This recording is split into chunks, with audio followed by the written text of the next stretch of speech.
တနင်္လာသားသမီးမိတ်ဆွေတွေအားလုံးအဆက်ဆက်ရရလက်ရှိနေတဲ့နေရာအနေပြီးတော့ဘေးရန်ကင်းကြအာစီကျောင်းဆရာကဒီကနေ့မြတ်လာဝင်နေဆရာတို့လက်ရှိဖြစ်ပေါ်နေတဲ့မြန်မာပြည်အတွင်းမှာရှိတဲ့လူတွေအားလုံးရောဒီဘေးရွကြုံကြိုက်နေရတဲ့အခက်အခဲမှန်သမျှအားလုံးရောကင်းချင်းကြပါစီကျောင်းတနင်္လာသားသမီးမိတ်ဆွေတွေပါခဲ့ရင်ကင်းကြပါစီကျောင်းဆရာကဒီကနေ့မြတ်တာကိုဆုတောင်းထောက်ပနာပြုတာလိုက်ပါတယ်တနင်္လာသားသမီးမိတ်ဆွေတို့လက်ရှိမိတ်ဆွေတို့အနေနဲ့မိတ်ဆွေတို့ရဲ့စိတ်ထဲမှာအောင်မြင်ခြင်းစိတ်တွေရီမန်းချက်တွေပြည့်တော့မယ်လို့စိတ်တွေခံစားနေရပါသလားဒီကြပါတယ်မကြခင်မှာမိတ်ဆွေတို့အနေနဲ့ရီမန်းချက်မျှော်လင့်ချက်တွေဟာ dream to come to အိမ်မက်တွေမှတကယ်ဖြစ်လာမယ်ဒီကြတယ်မိတ်ဆွေတို့အနေနဲ့တကယ်ကိုအစဉ်ပြေသွားမှာဒီကြပါတယ်အခုလက်ရှိခါဟုတ်ကဲ့ပါခင်ဗျာနော်ဘေးကင်းပါလေဆိုတော့အောင်မြင်မှုတွေရည်ရွယ်မှုတွေရီမန်းချက်တွေကောင်းတဲ့ရီမန်းချက်ကိုသာခံမှန်းထားပါမကြခင်မှာအဲ့ဒီအိမ်မက်တွေဟာလက်ရှိဆက်ဆက်မြဲမြဲကြီးရောက်ရှိလာမယ်ဆိုတဲ့ကံမျိုးသို့မဟုတ်ရင်ရောက်ရှိနေပြီဆိုတဲ့ကံမျိုးဖြစ်နေတဲ့အတွက်ကြောင့်မိတ်ဆွေတို့အနေနဲ့မကြခင်မှာရီမန်းချက်မျှော်လင့်ချက်တွေမပြည့်ဝသေးကျင်းသေးပြီးွားမယ်ကံမျိုးဖြစ်တယ်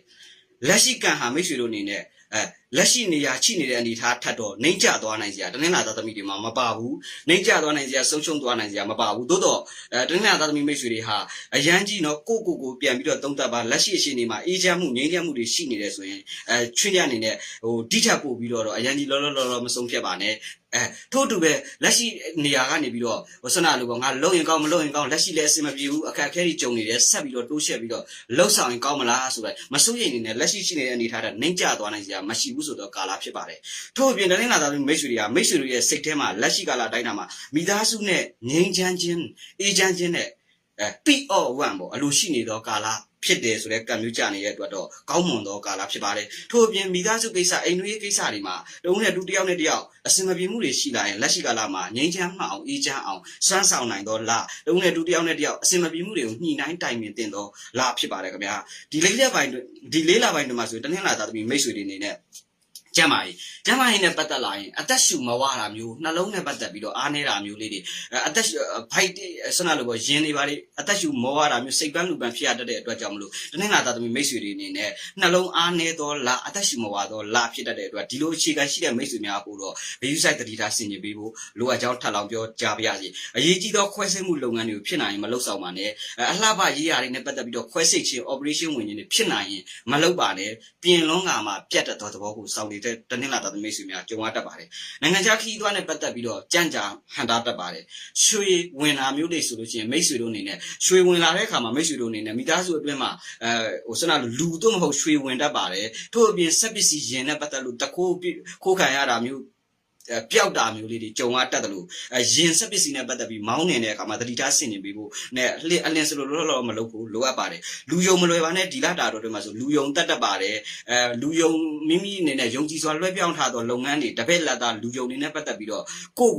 ဆွမ်းနာလို့ပေါ့ကိုကယုံကြည်ရပြီဆိုတော့မှအဲ့ဒီသူကကိုအလွယ်သုံးစားလုပ်တာမျိုးတွေကြုံရတတ်တဲ့အတွက်တော့ကိုနဲ့မဆိုင်တဲ့ကိစ္စတွေမှာအာမခံကိစ္စလေးဒီမှာမလုပ်ပါနဲ့အာမခံမရဲပါနဲ့လူယုံမလွယ်ပါနဲ့ဘာကိုဖြစ်ဖြစ်မိမိရဲ့အတွင်းရေးကိစ္စတွေကိုဖွင့်ပြောတိုင်ပင်တာကံရဲ့အားနည်းမှုကိုရရှိတတ်တော်လားဖြစ်ပါတယ်ငွေကြီးနဲ့ပတ်သက်ရင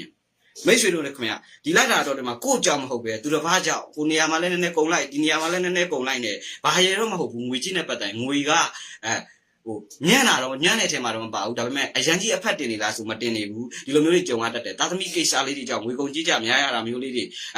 နိုင်ငံခြားကိစ္စလေးတွေကြောင့်အလူတန်းကိစ္စလေးတွေကြောင့်ဘာသာရေးကိစ္စလေးတွေကြောင့်တော့ကိုကြောင့်မဟုတ်ပဲတပားသူကြောင့်တော့ငွေကြီးနဲ့ပတ်သက်အဖက်မတင်တာမျိုးလေးတွေကြုံရတတ်တယ်ထို့အတူပဲမိတ်ဆွေတို့အနေနဲ့မိမိတို့အနေနဲ့အလူတန်းကိစ္စတွေဘာသာရေးကိစ္စတွေမှာကိုလှူနိုင်ရင်လှူလိုက်ပါမလှူနိုင်ရင်ဝေဖန်မနေပါနဲ့ဝေဖန်နေရင်ကံရဲ့အားနည်းမှုကိုရရှိတတ်တဲ့အတွက်အုပ်ချုပ်သူတို့ဘာသာရေးတို့ဆရာတို့ဟိုအလူတန်းကိစ္စတို့ယုံကြည်သက်ဝင်မှုကိစ္စတွေမှာကိုကမလူနိုင်ရင်အဖြစ်တင်ဝေဖန်နေတာမျိုးကကံရဲ့ညံ့မှုကိုရရှိတတ်တဲ့အတွက်သတိထားဆင်ခြင်ပေးပါပြီးတဲ့အခါမိတ်ဆွေတို့မီးကူးတာမျိုးလေးတွေအိုးဆက်အိုးပြက်တွေရင်ဆက်ပစ္စည်းနဲ့ပတ်သက်တာတွေစနေနံပစ္စည်းတွေဖြစ်တဲ့အရာလေးတွေကိုဒီအပတ်တာတော်တွေမှာဆိုရင်ပထမတစ်ပတ်မှာတော့မဝယ်နဲ့ပထမတစ်ပတ်မှာညံ့တယ်ဒါပြီးတော့14ရက်ကျော်မှသာလက်စစ်ပစ္စည်းတွေအထည်လေးလုပ်ငန်းတွေဒါမျိုးတွေဝယ်မယ်ဆိုရင်ဖြစ်နိုင်လို့ရှိရင်ဝယ်ဖို့အကြံပေးပါတယ်ခင်ဗျထို့အတူရဲ့မိတ်ဆွေတို့အနေနဲ့အလုတ်ကိုင်းနဲ့ပတ်သက်လာရင်တနင်္လာသားသမီးမိတ်ဆွေတွေကဒီရဲ့၄လပိုင်းပြင်မှာဆိုရင်ယာရုလုပ်ငန်းကိုင်ငန်းနဲ့ပတ်သက်ရင်အားနေပါတယ် လုပ်ငန်းနဲ့ပတ်သက်လို့အလုံးနဲ့ပတ်သက်ရင်ကိုပိုင်လုပ်ငန်းလှုပ်ဆောင်ခြင်းနဲ့မိတ်ဆွေများအဖို့ဆိုရင်တော့တဦးတယောက်တည်းမလုပ်ပါနဲ့ဆက်တူလုပ်ငန်းတွေလုပ်တာမျိုးမိမိအိမ်အောင်ဘက်မိသားစုနဲ့အတွင်းကြတေချာတိုင်ပင်ပြီးလှုပ်ဆောင်ကမှအားသာကောင်းမှုပဲလာဖြစ်တဲ့အတွက်ကြောင့်မလို့တော့တဦးတယောက်တည်းလုပ်ငန်းတွေအားနေပါတယ်ယာထုလုပ်ငန်းကိုင်ငန်းနဲ့ပတ်သက်ရင်ယာထုတိုးဖို့ထက်လက်ရှိနေတဲ့နေရာမှာတော့မြဲအောင်ကြိုးစားကမှမြဲအောင်အတော်ကိုကြိုးစားရမယ့်ကာလဖြစ်တယ်လက်ရှိလုပ်ငန်းနဲ့ပတ်သက်ရင်မပြောတာမျိုးအလုပ်ထွက်ချင်တာမျိုးအလုပ်ပြောင်းချင်တာမျိုးတွေဖြစ်နေရင်တော့မှလက်ရှိမှာမဆုံးဖြတ်ပါနဲ့အလုံးမထွက်ပါနဲ့ဆုံးဖြတ်ချက်တွေကိုအလင်းစလို့မရှာပါနဲ့မိတ်ဆွေရဲ့ကံကိုကလုပ်ငန်းကိစ္စတနင်္ဂနွေဂျိုအားနေနေတဲ့အတွက်ကြောင့်မလို့အလုပ်ပြောင်းခြင်းလုပ်ငန်းနဲ့ပတ်သက်လို့ရှိရင်အားနည်းမှုတွေကြုံရနိုင်တဲ့အတွက်တော့တတိထားဆင်ခြင်ပေးဖို့လိုအပ်ပါတယ်လုပ်ငန်းနဲ့ပတ်သက်လို့အလုပ်နဲ့ပတ်သက်လာရင်ကိုယ့်ကိုမနာလို့မုန်းထားပြီးတော့ကရုံးကတိုက်ဖြစ်နေတာမျိုးအထက်လူကြီးတွေရဲ့ဖိအားလေးတွေပေးနေတာမျိုးလေးတွေကြောင့်စိတ်ပန်းလူပန်းစိတ်မောလူမောဖြစ်နေတာတော့အသေးအကြပဲဖြစ်ပါတယ်ခင်ဗျာလူငယ်တွေအရှိရေးနဲ့ပတ်သက်လို့မြေတားရေးနဲ့ပတ်သက်ရင်မိမိတို့အနေနဲ့ချစ်သူရည်စားရရှိနိုင်ပါတယ်မိမိချစ်တော်မြတ်လို့တော်သူကိုပြောဆိုဖွင့်ပြောလို့ကောင်းသောကာလဖြစ်ပြီးတော့သမီးရည်စားများအနေနဲ့ငကိုကအဆက်အသွယ်ပြတ်နေသူတွေပြန်လဲအဆက်အသွယ်ရရှိတတ်တယ်မိမိအရှိရေးမှာမိမိရဲ့ချစ်သူသမီးရည်စားကိစ္စလေးတွေမှာနှွေးထွေးမှုလေးတွေအားနည်းမှုလေးတွေကိုတိုင်ကပြုလုပ်ပေးရမယ်လာဖြစ်တာမျိုးမိမိကိုယ်တိုင်ကလည်းမိမိရဲ့ချစ်သူသမီးရည်စားရဲ့ဟုတ်လားဂယူးဆိုင်မှုတွေအဆက်အသွယ်ပြတ်နေတော့အဆက်အသွယ်ပြန်လဲရရှိတတ်တာမျိုးသူ့ရဲ့နော်ဟိုဆွမ်းနာလို့ပေါ့မြေတားရေးတွေထူးဆန်းစွာရရှိတတ်တဲ့ကာလဖြစ်တဲ့အတွက်ကြောင့်မလို့ကောင်းဘက်ကိုဥတည်ပြီးလှုပ်ဆောင်တဲ့ကိစ္စတွေမှာအရှိကြီးမှာကောင်းပါတယ်တတိထားဆင်နေရပါမယ်အိမ်အောင်ပြုခြင်းစိတ်ဆက်ခြင်းလက်ထပ်ခြင်းမှာတော့ဒီလက်တာတော့တွေ့မှာဆိုရင်တော့အတက်နိုင်လို့တတိထားပါအကြံအခါအခဲလေးတွေပေါ်တာမျိုးတွေတစ်ခုမဟုတ်တစ်ခုလွဲချော်နေတတ်တဲ့အတွက်ကြောင့်မလို့တော့အိမ်အောင်ပြုဖို့တော့မကောင်းဘူးအရှိကြီးမှာတော့ရှိလို့စားရလှုပ်ဆောင်ရင်ကောင်းတော့လာဖြစ်ပါတယ်အိမ်အောင်ရေးနဲ့ပတ်သက်လာရင်တော့တနင်္လာသမီးမိတ်ဆွေတွေဒီလက်တာတော့တွေ့မှာအိမ်အောင်ရေးအစင်မပြေနိုင်စရာနှစ်ချက်ပဲရှိတယ်နံပါတ်1တစ်ချက်ကတော့လုပ်ငန်းအလုပ်နဲ့ပတ်သက်ပြီးတော့ဘာမှညံ့မနေဘူးအိမ်အောင်ကြီးနဲ့ပတ်သက်လို့အဆင်မပြေနိုင်ရင်နံပါတ်1မိမိအိမ်အောင်ဘက်အပေါ်မှာမိမိဟာလွှမ်းမိုးခြင်းစိတ်များနေတာမျိုးမိမိအိမ်အောင်ဘက်ကိုမိမိရဲ့အိမ်အောင်ဘက်ကိုကစိတ်တိုင်းမကြတာမျိုးစိတ်မရှိတာမျိုးစိတ်တိုင်းမကြတာမျိုးဒီထက်ပို့ပြီးတော့ကိုကပြစ်တောက်လိုက်ဖြောမိနေတာမျိုးကိုကပို့ပြီးတော့ဝမ်အလိုရှိတယ်သူ့ကိုကြည်ရင်လည်းကိုကစိတ်တွေအားမရတာမျိုးဆရာဘယ်လိုပြောရမလဲဆရာလည်းအမိမမရဘူးလို့မပြောတတ်ဘူးသူ့ကိုဒီလိုထက်လှုပ်စေချင်တာဆိုပြီးဆရာကြီးလှုပ်မိနေတာကြောင့်အိမ်အောင်ဘက်ကအဆင်မပြေလို့ပြဿနာတက်ရတာနဲ့